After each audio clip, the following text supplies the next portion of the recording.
we're gonna do a little different today.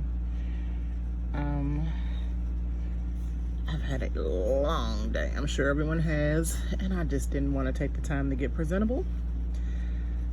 So I am going to be filming from our wheel and from my ancestor altar, which I'm getting ready to put together right now. It is 10:55 p.m. actually, yes, and Eastern Standard Time. We are in Washington, D.C., and I'm getting ready to get ready at the 11:11 minutes. But I wanted to share a few things that I'm using to set the mood today. So,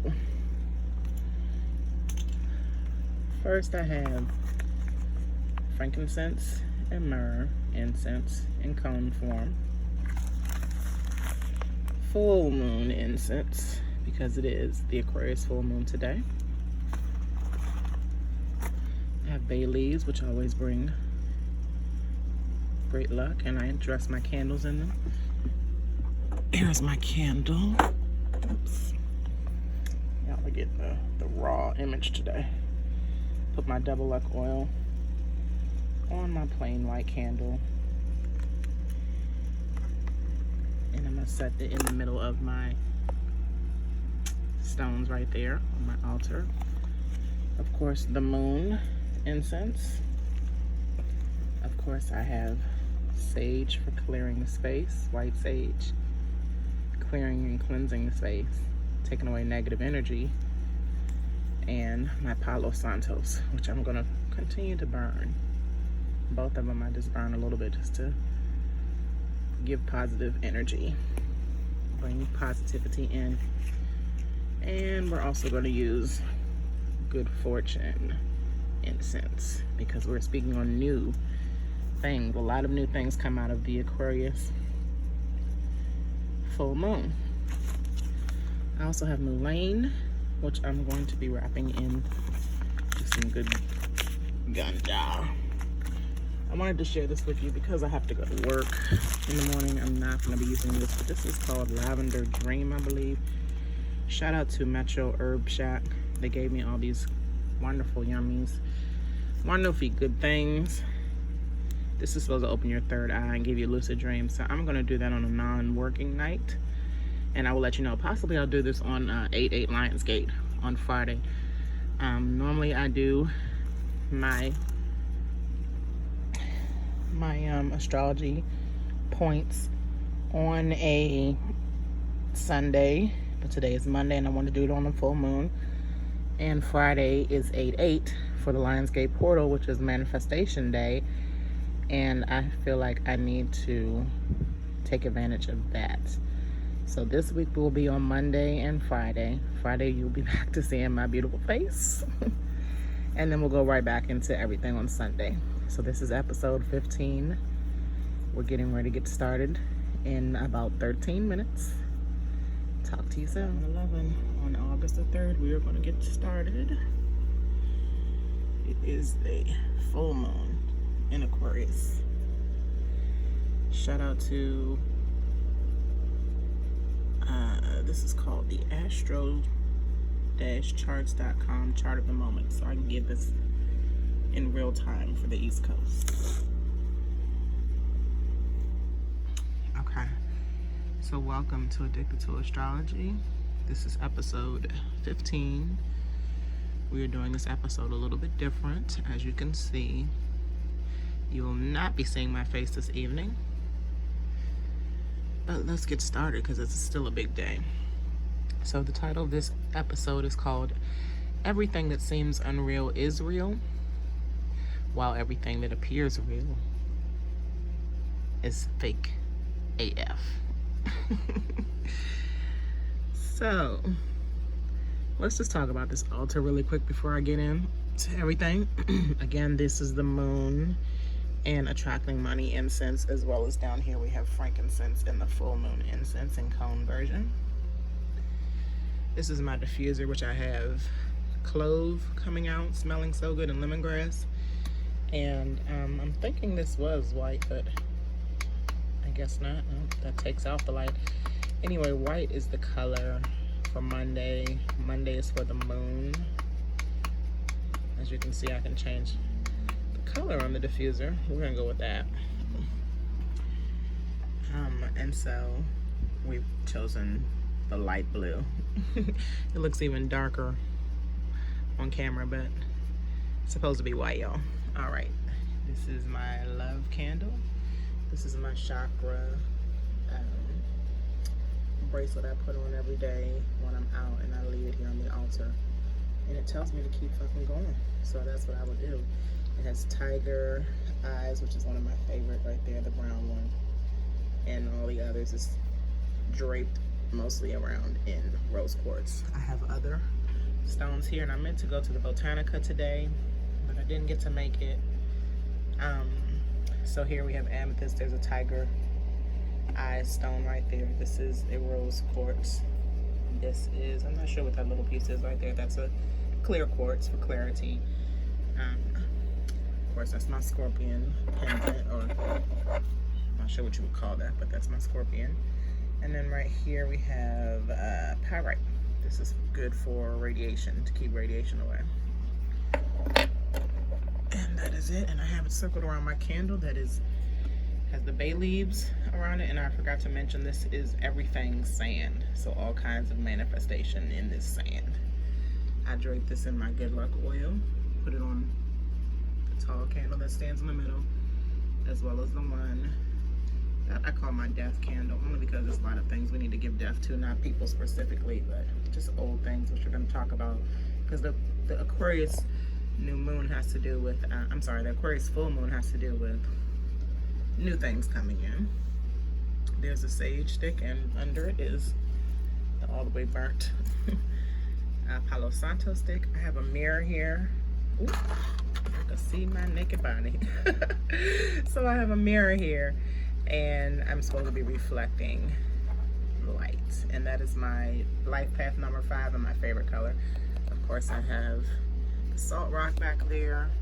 Over here I have the Dawn of the Dead plant.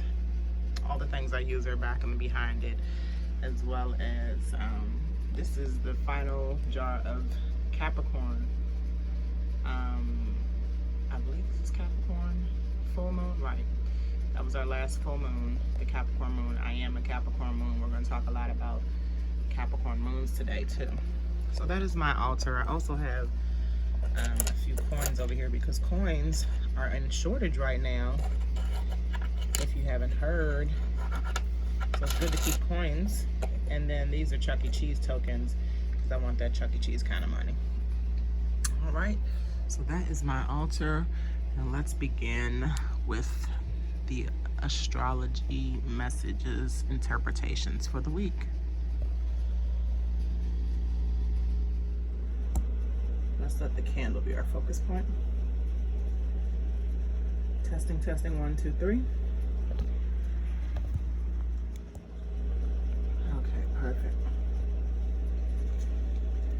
Whew. All right, y'all. So, got a lot of transits to talk about. We started talking about them on midweek check-in of last week. And I'm at that Sun and Uranus point right now. I'm over the BS. You know, nothing surprises me at this point. And I'm gonna still shine through all of this, just because I'm letting you do you. And I'm of course gonna do Z. So, but there's greater turbulence and acceleration and amplification going on right now. Huge, loud energy. And for the next 6 months, basically, based on this Lionsgate coming up this week, as well as the Aquarius moon and all the other transits going on. But the unconscious could take 3 to 7 years to wake, even still. Even though you can't miss or deny anything going on these days, and 3 to 7 years really isn't that long. Pretty much, it's still going to take all of us to get on the same page by maybe when Pluto goes Aquarius itself. The other planets that are in Capricorn right now, again, shout out to Capricorn moons. I put the moon water in the background so you can see. But basically, the Aquarius energy was coming in with Saturn, if you all don't remember, back at the beginning of the end of May, and it stopped and went back into Capricorn because it's in retrograde in July 1st. So we're still moving towards that again, and we still are ushering in plenty of new energy, and it's coming in rapidly because Aquarius is all about the new. It's all about the it's a humanitarian sign, you know. It's all about humanity as a whole moving into newer things. So we're not going to spend too much time on 8-8 Lionsgate because that is for Friday's episode. But basically, that is definitely going to bring in huge manifestation, huge new energies, huge openings, because it is a portal. And this will help the entire society, this entire collective, to move into that new energy ushered into us by this full moon happening tonight.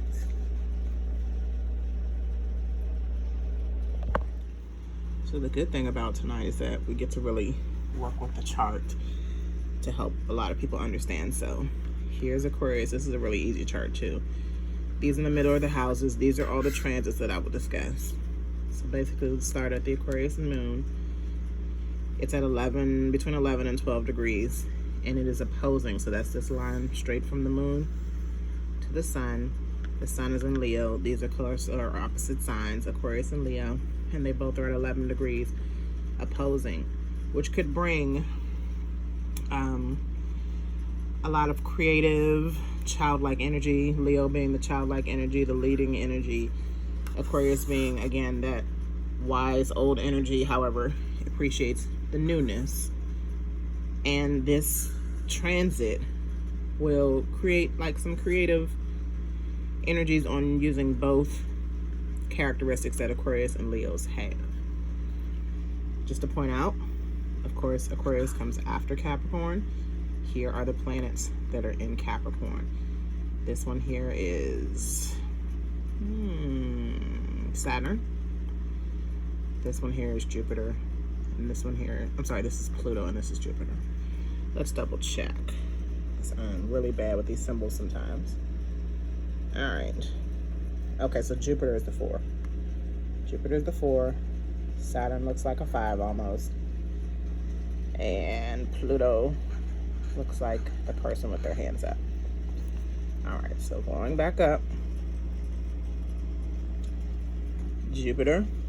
This is your mid-Coley. We'll talk about that. Medium Coley another day.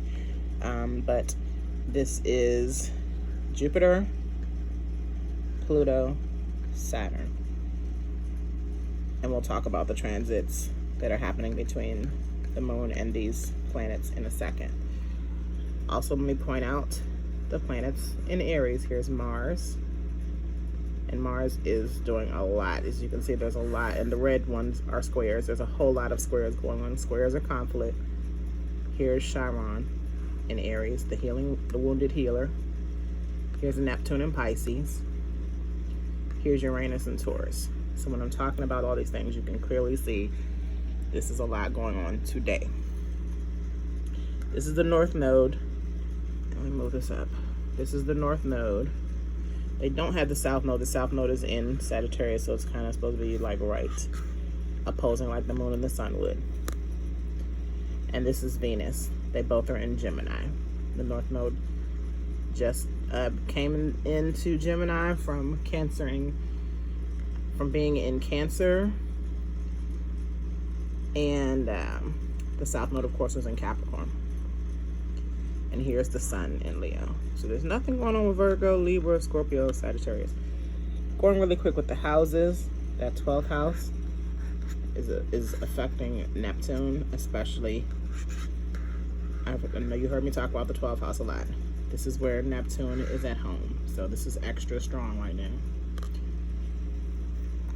Saturn is at home in the 10th house.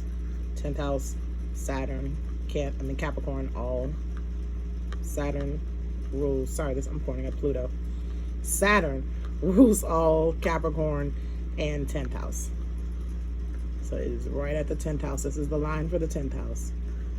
And all of these are in the 10th house, ruled by Capricorn and Saturn. Aquarius is in the 11th house where it belongs. The moon is in the 11th house. We haven't talked about the 11th house. We definitely talk about the 10th and the 12th. And the Aries rules the first, and there's a piece of it. And the ascendant is in Aries right now. The ascendant is in Aries as well as the first house. And Taurus and Uranus are in the first house as well. Aries is part of that 12th house going with Pisces right now, though. So it's a lot going on. That's kind of why we have so many squares right here. 12th house can be very challenging. So can the 10th house. The 8th house is ruled by Scorpio, which is kind of in between Scorpio and mostly Sagittarius right now. Oh, and Leo, of course, is in the 5th house, where it belongs as well. So, oh, and yes, it's showing here right now that Mercury is already in Cancer. It just left Gemini. I wonder why it's so far away, but I know that the transit for Mercury moving into Cancer has just begun. All right. Hopefully that wasn't too confusing. Let's move on and talk about what all this means. So y'all, Aquarius is on your chart, and it is an activity, like it's where it's activating where you're going, pretty much. Aquarius being, again, about new energies. It has a lot to do with where Saturn and Jupiter are going by the end of this year or beginning of 2021. Saturn has been in retrograde, so has Jupiter. And because it's going away from Aquarius, once it goes direct, Saturn, I believe, goes direct, I want to say November, and Jupiter's December, and they'll be still close enough to the final degrees that they will move right into Aquarius by January 2021. Pluto takes so long, so Pluto will not be moving into Aquarius from Capricorn until about 2025, which is why Pluto being the transformation planet, Pluto has a lot to do with, you know, transforming and changing things. So it's going to take a while for changes to be made, which is why the unconscious probably will take until Pluto is going into Aquarius to finally wake up. Of course, they will gradually wake up until then. Some of us already are there. So basically, Aquarius being in the 11, 12 degrees and being in the 11th house, a door is opening here. Especially because it is opposing the sun at the same degree. The sun in Leo, you know, wants to be paid attention to. It wants to be the leader and all. And Aquarius just wants the newness. So there's new, like, leadership here. There's new ideas, creative ideas, moving into a newer era, right? So basically, the full moon in the air sign, the gift of Aquarius is individuality, as well as, like, with Leo. Leo's kind to, like, they're not like individual like an Aries is, the other fire sign, or selfish or wanting to be all about self. But Leos still have that kind of streak where they're definitely individuals, and, you know, nobody can kind of tell them anything, but it's everybody pay attention to them at their individuality at the same time.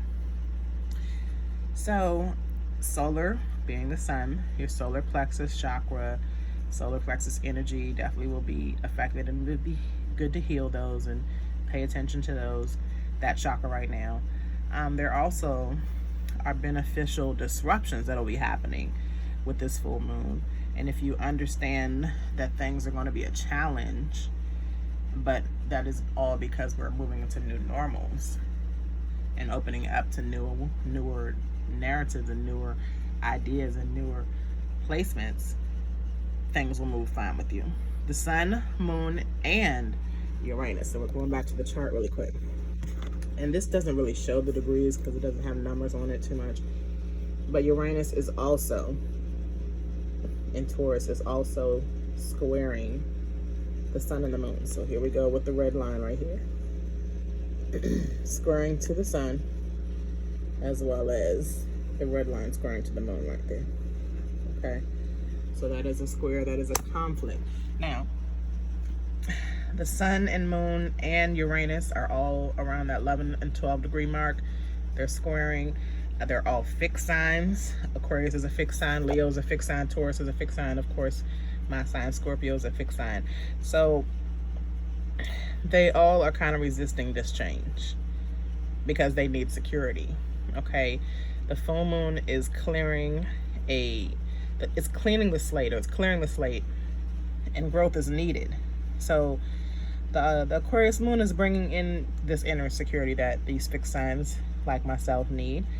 And it's kind of opposing or squaring the daily life disruptions that are going on.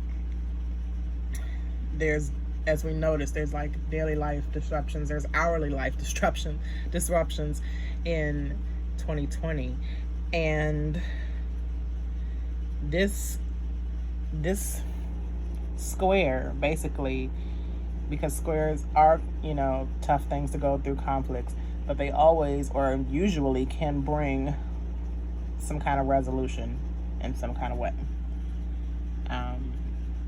Taurus being that materialistic, however, creative ways to get money type of sign, and Uranus being the planet of surprise and rebellion. Maybe the emotions that Aquarius is really not feeling, about paying attention to, and the sun needing all the attention is the conflict in that. And however Uranus will surprise either one of these will be something that is unexpected but needed for growth wise. That makes sense. All right, so Venus, let's get on a few of these transits. Venus and the North Node again, and I spoke on this without having the chart on Wednesday.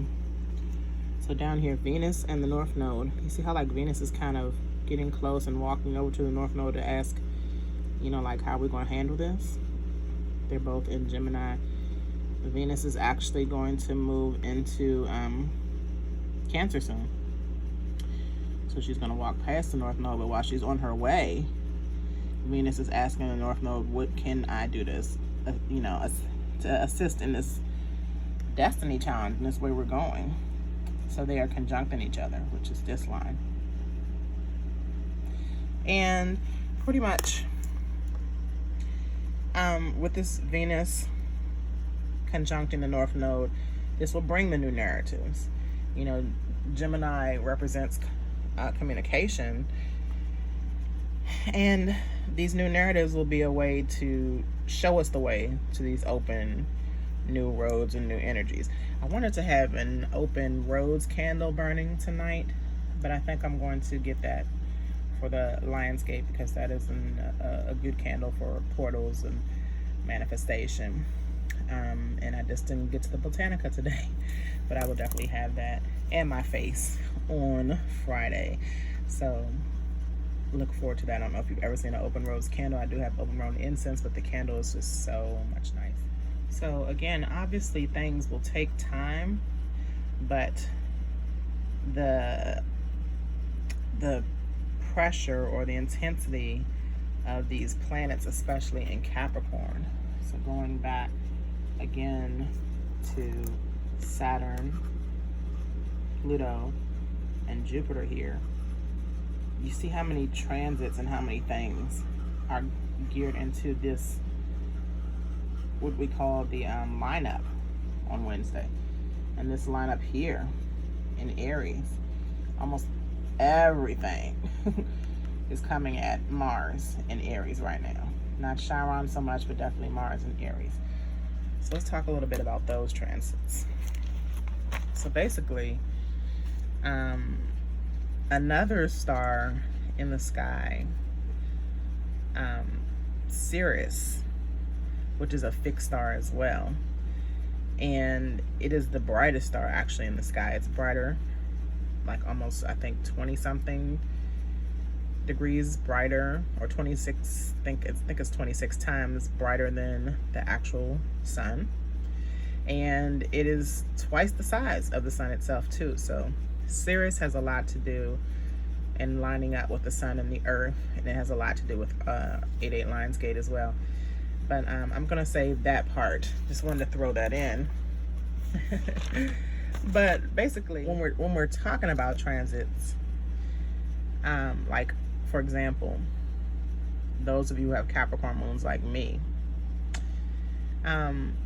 my Capricorn moon is squaring Mars and Aries right now. Even when, well, not right now, but a couple of days ago, because when the moon moves every 2 days, of course, it just moved away from Capricorn.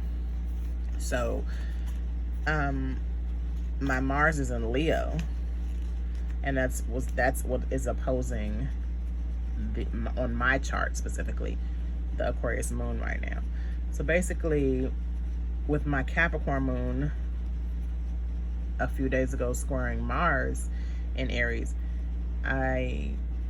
this brings like arguments with young people. My Mars is like an active young person, moving, taking action, and my Capricorn moon is more settled, more restricted, more set in its ways. It's also a father planet, and I noticed that, these are the reasons why, and I'm gonna briefly break this down really quick too. These are the reasons why astrology is so important, and people kind of need to get into it, because it definitely does affect you, and positively and negatively. So I realized a couple of days ago, when I was getting ready to get into an argument with my teenager, a better way to approach it, so that we wouldn't have this squaring conflict that we're talking about. Okay, now that my Mars is opposing the Aquarius new moon, I'm pretty much going higher over the hate. I spoke on my first episode in Leo season a couple of weeks ago, that my Mars being in Leo really wants me to develop, or I already have developed, my own sense of wanting to be, and not, well, this also has to do with my Saturn in Leo too, but just wanting to always take action, wanting to be known as an action taker, pretty much just being that person that everyone goes for action.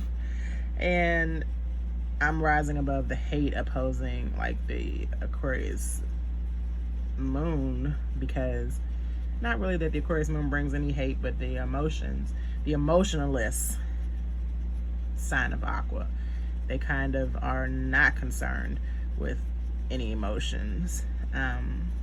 Plus my Libra in Pluto is trining the Aqua moon as well, and these are just like transits that you can go through on your own chart, as I'm teaching you in my episodes of how to understand your moods, and how to understand, especially dealing with Pluto, extreme changes, especially going on in the world right now. And Libra is bringing the most harmonizing and also unbothered way, are unbothered by the changes in this, harmonizing with it, moving with it, taking in the newness. Another air sign.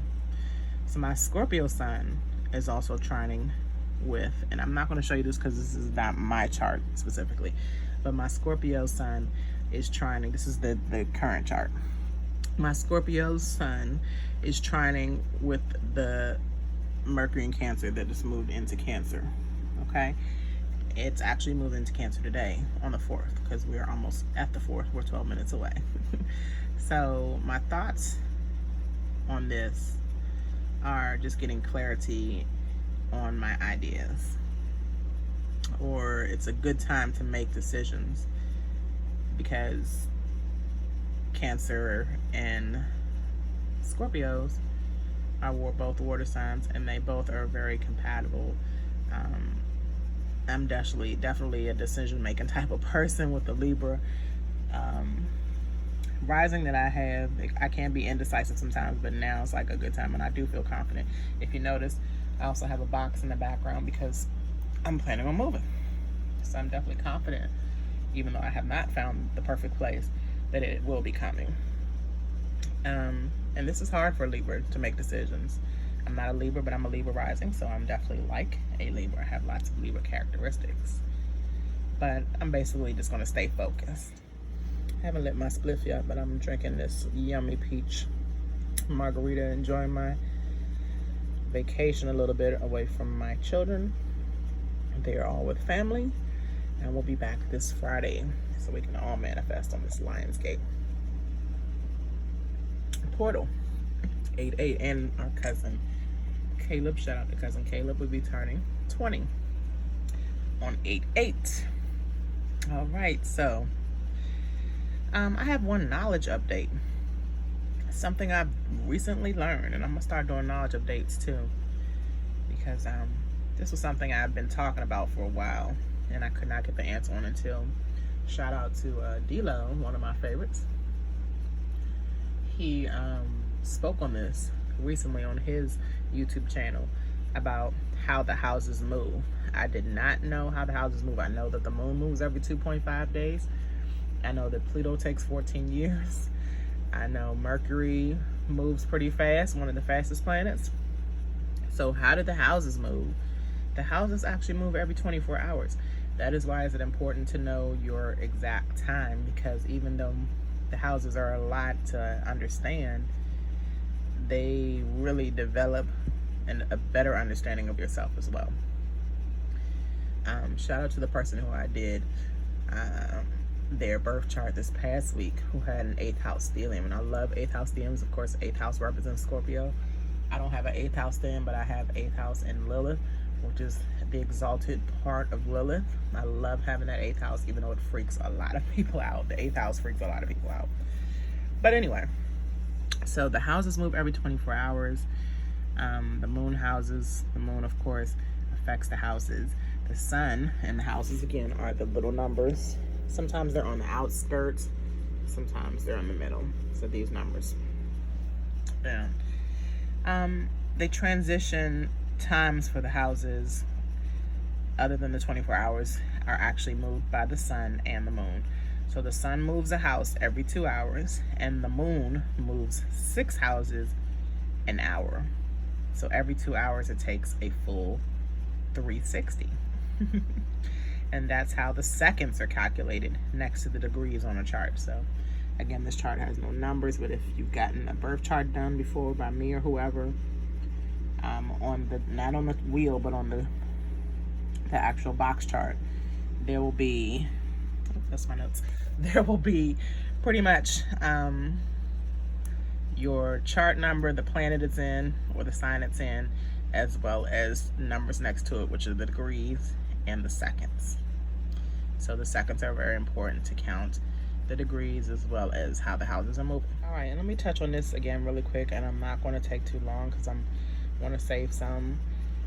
And like I said, I'm really tired and it's already late, and I need to get up at 5 in the morning actually to be at work. That's 7:30, but this is a quick piggyback on what I just said about people being and believing in astrology. So a lot of people don't really believe in astrology, and based on Mercury's transits, specifically Mercury being the planet of communication, you know, Mercury, when it goes into retrograde, everybody panics. But based on Mercury's transitions alone, or transits alone, it positions, you know, quite often through different signs. It will show like the evil and the fake in people. And when you're discussing and describing in a way that you're trying to explain astrology compared to daily living, like me and a few other astrologers like D-Lo and Kanja Queen, who's not really an astrologist, but she goes into, she's more of a spiritual deity, and I wouldn't say deity, but she's something more spiritual. Just there are people that really describe it in a way that it needs to be, which means involving your daily living. Because again, what happens above, so below, that is your daily living. It pinpoints your daily living, and it pinpoints how you, your mannerisms are, you know, how you're doing per hour based on the houses, or per day based on the moon, all kinds of things. But some people use it when it's more geared to entertainment, or even celebrity and fame, or even a birthday season, you know. Not really putting two and two together. But here's an example, like when some people do talk about astrology with others, you know, somebody might say, oh, astrology doesn't affect me, you know, that's not who I really am, all while being affected by it. You know, all while pushing out their characteristics based on their sign, or their moon sign, or their rising. And even with that, you know, that is the very reason why astrology is affecting us all. Basically, like in a square of sorts, like when the sun is squaring Uranus, like I started out talking about, and this is even happening tomorrow, there will be conflict and unexpected, you know, shit on the rise, basically. And that is why I started out with it, because I feel that BS coming, and I'm over it. I'm not reacting to it as much anymore. So, you know, there will be folks that'll be in conflict as of tomorrow. There'll be a lot of folks conflict as in a few, you know, weeks, even in this manifestation month. But because of the Leo sun, a lot of people will be in their bag.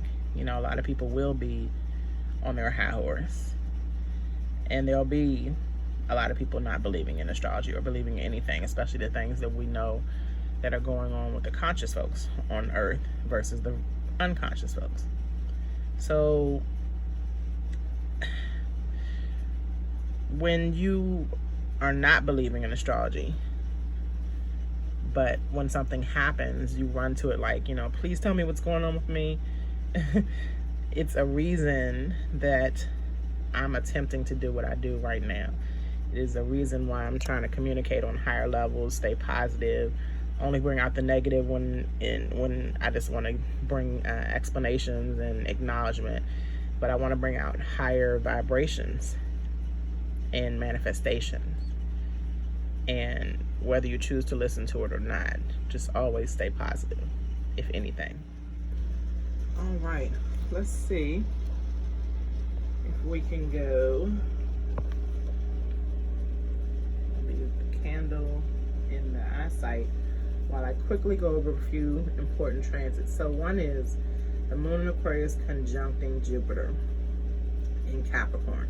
Jupiter is exalted here in Capricorn, like the father to the son. The farther, you know, kind of like the word father, our light is, the more light will pass down. I guess it'll spread out, basically. Like the sun, the farther the sun is, the more the world will be under its light, under its shine. The moon also feels exalted with the moon conjuncting Jupiter, because again, the emotions are detached with Aquarius. The vibes are increased with Capricorn. So conjunctions can go either way. They're not necessarily bad, they're not necessarily good. It's all how you work things out. The sun is your wants and your actions. The moon is your needs and your reactions. The moon is doing a lot of transits as well. Let me bring it back over. So there's 1, 2, 3 lines coming from the moon. We just talked about the moon conjuncting Saturn. Conjunction, of course, means they're nearby each other, so there's not going to really be a line, but they are conjuncting because they're the closest things to each other. The moon is also sextiling Neptune. So Neptune being in Pisces. I'm thinking this is when the moon was in Capricorn. So let me not talk about that transit, y'all. Sorry. The moon is conjuncting Saturn.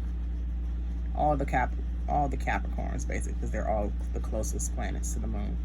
So the moon is conjuncting Saturn. And pretty much, if you have planted bad seeds, you'll feel restricted. If you have planted good seeds, you'll feel responsible. And being responsible can kind of make you feel empowered. It can make you proud, definitely, but it can also make you feel frustrated. So again, conjunction means it can go either way. Saturn loves when you don't give up. So basically, if you work with your power through this conjunction, if you aren't grateful, however, or you're not appreciative, Saturn will take you all over the place until you are, which is kind of going on with the world right now. All right, and with the moon conjuncting Pluto, you might feel powerless because Pluto has a lot to do with power. You might not like the transformations going on. You might feel unbothered by it. Basically, with this conjunction and the moon bringing in those dead emotions, it won't really be too much for you to handle. This conjunction won't be as powerful as the others because, you know, whatever is going to happen with the transformation, whatever is going to happen with anything you fear, the newness of the Aquarius moon will kind of be like, you know, well, this is going to happen anyway, so I don't really have to worry. It's not really good to not be feeling any way about it, but it's also not bad. All right, the moon is squaring Mars. Here's Mars, one of those red lines. That is a conflict because, again, Mars is ready to go, and the moon is still, and it's like, okay, well, either we're going to go with the new stuff that is going to empower us all, or either, you know, we can just chill. We don't have to do nothing. That is kind of a frustrating, of course, for, Mars is always trying to go, especially in the fiery sign of Aries. Mercury opposing Jupiter. Mercury in Cancer again. Up here opposing Jupiter and Capricorn. Opposing because Cancer and Capricorn are opposite signs. This, of course, brings already some odds. Opposing is not that bad, but, you know, until both of these realize that they have the same characteristics, until Mercury can communicate to Pluto that the transformation needs to be like from a healing point, and Pluto saying, I know that because I'm the head of this ship. You just chill over there and I'll do all the talking, basically. That opposition could, you know, just be dealing with a lot of back and forth from the mother being Cancer and the father, Mercury, dealing with the transformation sign. So it's still not really bad. The last I want to talk about is Venus conjuncting Jupiter. I don't see that line, but love, because there's so many lines, sometimes it's hard to see. Love being the love from the planet of love, Venus, without meaning. Okay, so Jupiter brings in a lot of meaning, expanding your mind. It also has to do with luck.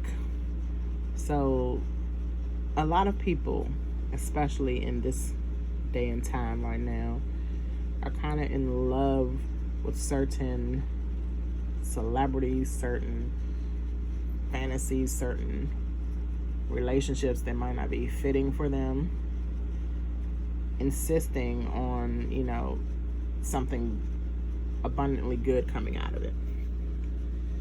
It might be good for Jupiter in that aspect, but Venus might not be getting the same thing back. Okay, the I don't know why I say conjunction, in conjunction, meaning they are kind of have their back to each other, but they are, it's kind of like creating false narratives.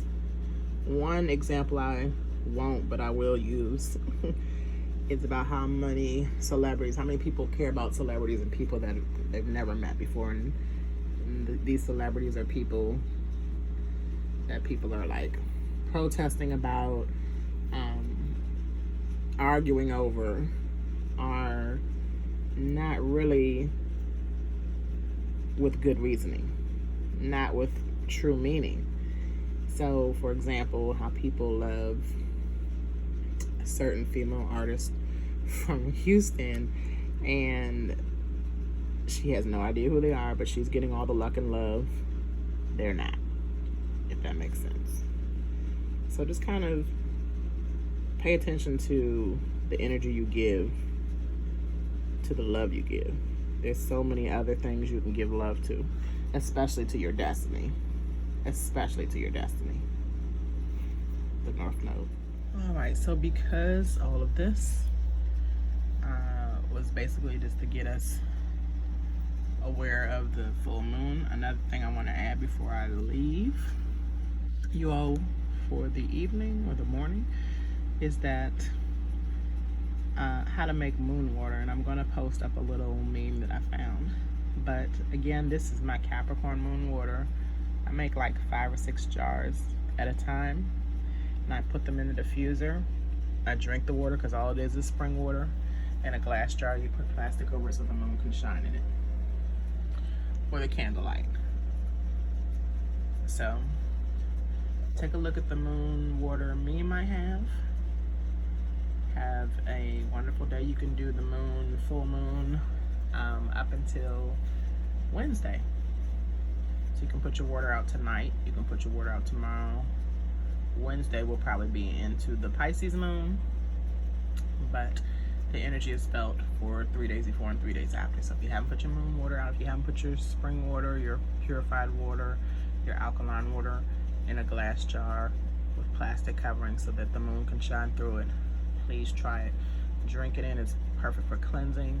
It's perfect for, you know, oh, my diffuser cut off. It's perfect for the diffuser to bring those new energies of Aquarius in. Ooh, cut the light off. Lord, let's put it on green for money, always.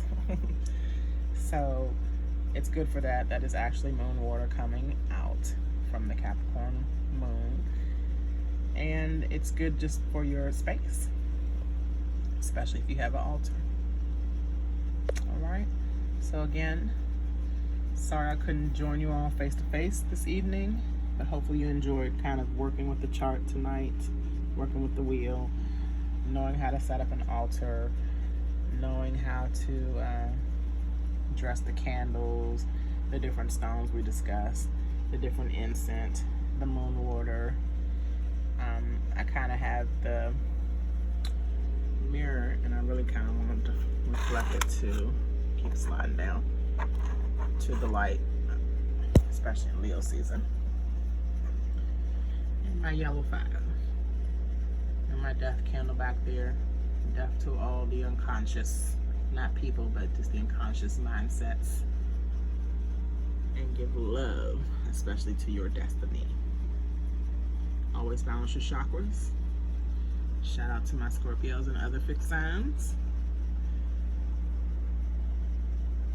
Dress your candles. Use your bay leaves. We might do a bay leaf one. These are just pieces of bay leaves, but we might do a bay leaf episode coming soon. All right. So y'all have a wonderful week. I will see you on Friday. Lionsgate 8/8. And let's dig in. Let's manifest. I'm definitely going to have more energy by then. All right. Y'all have a wonderful week. Thank you for tuning in. I am TMZ, teaching everyone abundantly, empowering many. Zakia. And this is Addicted to Astrology, episode 15.